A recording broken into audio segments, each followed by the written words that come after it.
After 2 weeks at 19, that falls to 35. Aretha Franklin with a former #1 soul song in the Billboard chart, I'm in Love. Number 34. You know, AT40's heard coast to coast and around the world on great radio stations like WTMA, Charleston, South Carolina. We're at number 34. It's a debut record, George McRae with Rock Your Baby. Sexy. How cool is that? Casey Kasem, remember that voice? Such a part of your childhood. He played the rock and roll back then, what we thought was rock and roll anyway, or maybe was at the time. Anyway, nobody knows where Casey Kasem is. He has dementia. His daughter's been awarded, I guess, control of his estate, but nobody can find him. Joining me to talk about this is Pete Battistini. He is an expert on Casey Kasem. You've written 2 books about him. Welcome, Pete. Good morning, Tara. Great to be with you. Yeah, so tell us, fill me in. What's going on?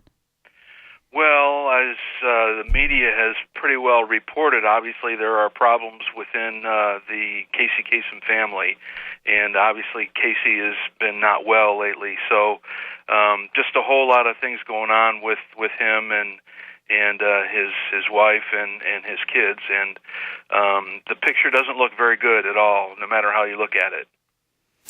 So one thing I read, and I don't know if you have the latest on this, is that if I understand, the daughter finally, the kids haven't been able to see him because the stepmother won't let them. The daughter finally went to court and won yesterday and got, I guess, custody or control of the estate. But in order for legally for her to assume it, she's got to see him. She's got to know where he is, and they're hiding him.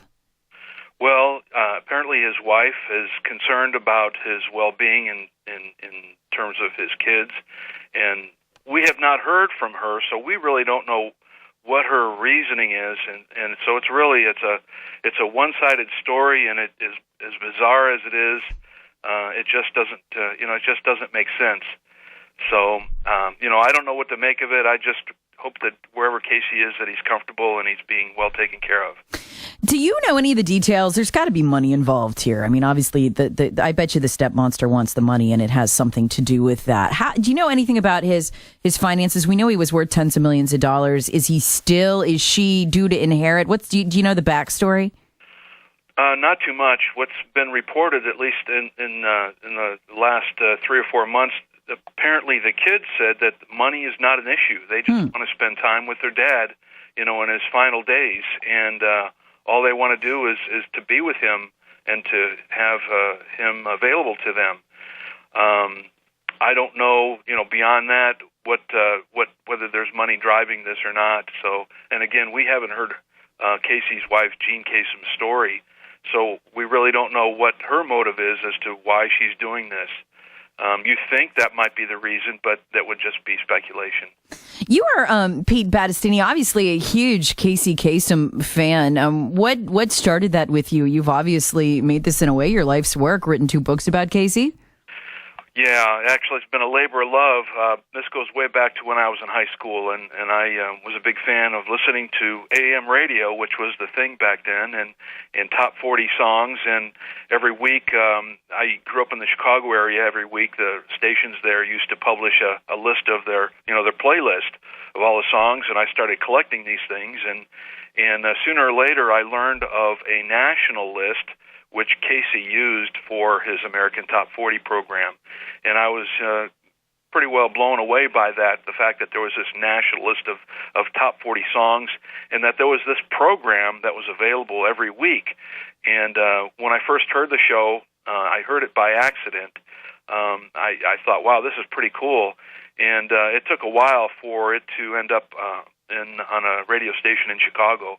But, I was there. In fact, when they played the program. It was like at 1 o'clock in the morning every Saturday night. But yet I stayed up, and actually I tape recorded the show every week because I was that much enthralled with it, I guess. And I've just maintained an interest with the program over the years, and been able to collect quite a bit of the American Top 40 memorabilia. Wow. And I've had, actually, Casey's been to my house to see all of my collection, and so, I've enjoyed having the opportunity to collect this program and to publish the 2 books. Again, that was pretty much a labor of love. So I'm glad you've done this, Pete Battistini, because I can remember when I was 16, and you get that driver's license and just the freedom. You'll find any excuse to get in the car and go drive. Absolutely. Yeah, and even as a 16-year-old very young woman, I can remember the first time, and this is in our industry regarded as the ultimate sign of a good broadcaster. I can remember sitting in the driveway as the groceries melted, listening to Casey Kasem, just rapt. He had me in tears. He was reading a story from a 9-year-old girl. He would get those letters. Do you remember? And, and their lives would be heartbreaking. And I always wondered if those letters were real. And then Casey would do something to fix or change their lives, which was even cooler. Do you know, did they make those letters up, or were they really real? Did he really get those? No, those were legitimate letters. And so they were, in fact, a lot of times the staff there followed up and tried to get a little bit more information depending on the story. But no, they were all legitimate. Wow. I mean, they were just, some of them so over the top, you almost had to wonder. Well, I got to ask you this really quick, selfishly, Pete Battistini, because, this generation, they're on iHeartRadio. They're making, they're on Pandora. They're making their own stations. They're cutting out the DJs and the jocks that were such a part of rock and roll. And they really, in some ways, I think have missed that great radio experience that I had growing up. It's almost unknown to them. Yet, though, we see studies from our industry that say that there are more listeners to radio than there have ever been before. And so, depending on the day, I don't know whether to slit my wrist or jump for joy, given all the studies. What do you think the future of radio is, Pete? Are people going to be listening 10 and 15 years from now when they can get all these songs they like on their own personal self-created station? What's going to be next? That's a tough call. I'm not really in the industry, and I'm not up to date on a lot of the technology. But as far as just well, the people who are don't know what to make of it. They don't know what's coming. At all these radio conferences, is it not, John Quincy? How to Stop the Death of Radio? It's coming in 24 months, and I've been going to those for 5 years. Yeah, exactly. Radio has always been in trouble. Yeah, always so in trouble. Ever so since, the end is always coming. Television was going to kill it. Cassette players were going to kill it. MP3s were going to kill it. And still, we soldier on. Mm-hmm. Pete, why do you think American Top 40, especially the version hosted by Casey Kasem in the 70s and 80s, why is that such an important part of American history and radio history? Well, the program itself, when it first started in July 1970, it started on 7 radio stations, and by 1980, it was on approximately 1,000 radio stations. So obviously, there was something that the producers of the program were doing right. And I remember reading something that Casey once said, that everybody loves to know what number 1 is. And his program was a recap of either 3 hours or 4 hours. And I think it became a habit for millions of people to listen for those 3 hours or those 4 hours to find out every week what the number 1 song was. And it's just the fact that the top 40 is just a complete variety, at least it once was, a complete variety of music, country, rock, soul, whatever the case may be. It was just a one-stop shop for radio and music fans. Pete, you're right. I can remember hanging on to see, because you had your favorite song and you wanted to know would it be 3, 2, or 1 this week, and you were pulling for it. You're kind of right. The problem is now you can't create that suspense because you'd get on your phone and look it up. You wouldn't have to wait. You would know. No one will stick with anything that long anymore. I guess if you really care, I'm not sure the new generation really cares. Yeah, you're right. No, they don't. Yeah.